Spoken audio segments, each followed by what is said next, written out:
प्रदेश अध्यक्ष भूपेंद्रजीत चौधरी का आगमन है और डॉक्टर भोला सिंह स्वयं पहुंचे हैं कार्यक्रम का जायज़ा लेने, कार्यक्रम स्थल का जायज़ा लेने स्वयं पहुंचे हैं और देख रहे हैं कि क्या कमोवेशी और कहीं मंच बनाया जा रहा है।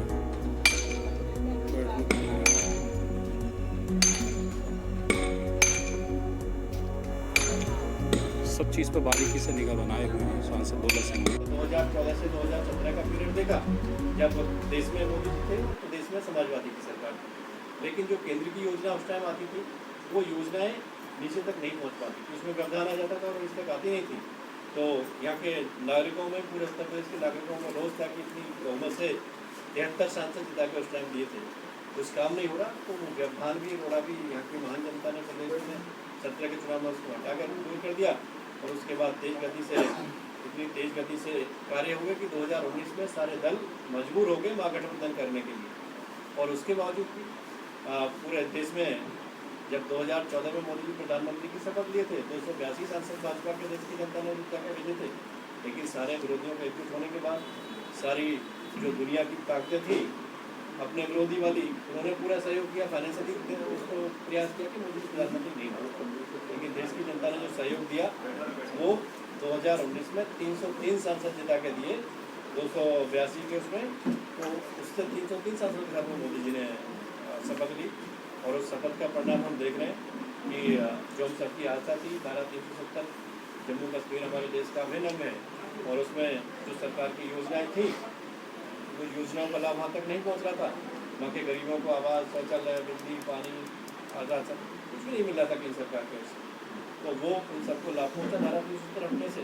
और हम सब देशवासियों में गौरव की बात यह है कि जो हमारा तिरंगा है जिसको फहराने के लिए हमारे कई देशवासी, कई नागरिक शहीद हुए, आज आज़ादी का 75वां महोत्सव हमने मनाया और उस 15 अगस्त में उस कश्मीर का बना हुआ झंडा, जहाँ पर झंडा लहराने के लिए इतना समय लगा आज़ादी के बाद, उस कश्मीर का बना हुआ सेल्फ हेल्प ग्रुप की बहनों के द्वारा बनाया हुआ झंडा देश के कोने कोने में लगाया देशवासियों ने तिरंगा यात्रा में।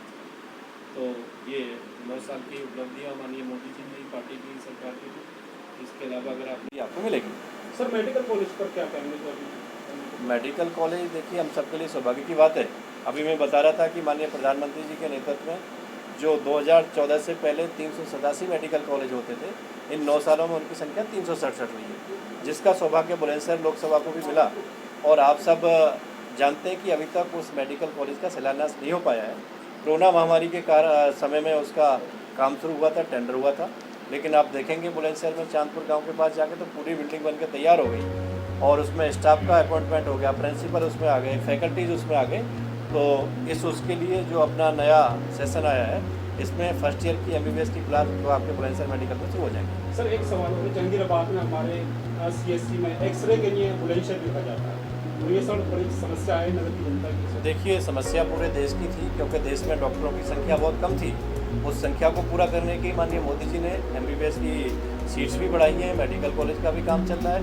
थोड़ा सा समय लगेगा, लेकिन जिस तेज़ गति से MBBS की क्लासें बढ़ रही हैं, सीटें बढ़ रही हैं, मेडिकल कॉलेज बढ़ रहे हैं और डॉक्टरों की जिस तरीके से उपलब्धता होगी तो निश्चित ही वहाँ डॉक्टर भी अपॉइंट होंगे, क्योंकि मशीनें आ जाए और डॉक्टर नहीं अवेलेबल होता है। कई जगह हम देखते हैं कि सारी सुविधाएँ हो जाती हैं और डॉक्टर नहीं हो पाने से वो उसमें दूरी चढ़ती है। तो उसके लिए सरकार ने काम किया है और मुझे उम्मीद है कि अब लगातार हर साल सीटें बढ़ रही हैं तो डॉक्टर भी हमारे हर साल आएंगे तो निश्चित ही ये भी समस्या को जल्दी से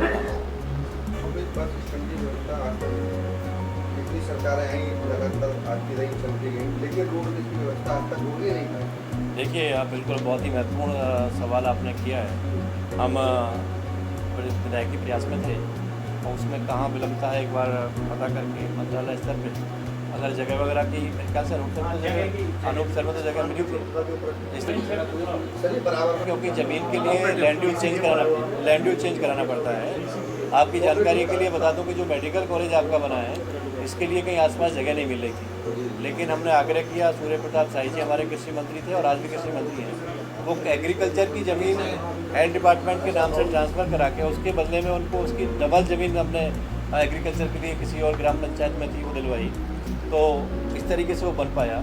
कोई भी लैंड है उसका अलग यूज होता है, अगर लैंड यूज में चेंज हो जाएगा तो प्रयास करके उसको करवा सकते हैं जी। उसके लिए देखना पड़ेगा कि उसका हो पाएगा कि नहीं हो पाएगा। कुछ विभागों की लैंड यूज चेंज नहीं हो पाती, लेकिन नहीं तो और कई जगह देख पाएंगे हो जाए। देखिए अभी काम शुरू हुआ है और कुछ ही ग्राम पंचायतों में काम पूरा हुआ है। हाँ मतलब ऐसा कभी कभी हमको लगता है कि उसकी जो लाइन बेच गई तो हम सोचते पूरा हो जाता है। लाइन के साथ में टंकी भी होती है, टंकी के साथ में फिर उसको चेक करते हैं कि लीकेज तो नहीं है।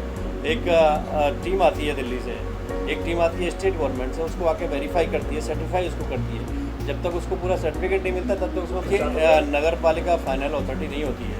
उसके साथ साथ स्टेट गवर्नमेंट भी है, सेंट्रल गवर्नमेंट भी है, क्योंकि दोनों गवर्नमेंट मिलकर काम कर रही है। तो जब तक अगर हम पाइप डाल दें और उसको बीच में शुरू कर दें, लीकेज होने लगे या नहीं चल पाए या टूट जाए, तब तक वो शुरू नहीं हो पाता। लेकिन क्यों विलम्ब हो रहा है, ये आपका सवाल ठीक है, उसमें एक बार मेरे संज्ञान में आपने लिया है, हम बात कर लेंगे जल निगम से बात करके कि क्यों उसमें विलम्ब हो रहा है और उसकी विलम्बता का कारण क्या और उसका समाधान कितने दिन में होगा, इसको जल्दी कराएंगे।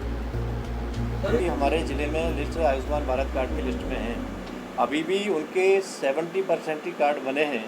30% अभी भी ऐसे लाभार्थी हैं कि जो सूचीबद्ध हैं और उन्होंने अपने कार्ड नहीं बनवाए। इसके लिए हमने अभी माननीय प्रधानमंत्री जी के जन्मदिन पे 75वें जन्मदिन पे 75 जगह कैंप लगवाया था और प्रयास किया था कि सब जगह इनको बन जाए। और हम अपने कार्यकर्ताओं से भी आग्रह करते हैं, अपने नेताओं से भी आग्रह करते हैं, सभी ब्लॉक प्रमुखों के साथ, चेयरमैनों के पास वहाँ की उनके क्षेत्र की सूची है कि कौन कौन लोग उसमें होने चाहिए। तो सब लोग इस प्रयास में लगे हैं कि 100% पहले वो हो जाए और इसके बाद जो लोग छूटें, जैसे पहले 2011 की गरीबी रेखा के सेंसस के अंतर्गत जो लोग थे उनको ये सुविधा दी थी। बीच में अपने जो कार्ड अपना लाल कार्ड आता है उसके लिए उसको किया, और अभी जो गरीब कल्याण अन्न योजना में जिनको राशन मिला है उसको भी इस कैटेगरी में ऐड किया गया है। इसके अलावा जो लोग और छूटेंगे वास्तव में जो वंचित हैं उसके लिए आगे प्रयास करेंगे, क्योंकि एक आवश्यकता थी। और जैसा मैंने बताया कि मैं हेल्थ कंसल्टेटिव में वो हूँ, तो ये विषय मैंने ही रखा था कि उन लोगों को भी अगर ऐड कर लेंगे तो काफ़ी लोग उसमें ऐड हो गए।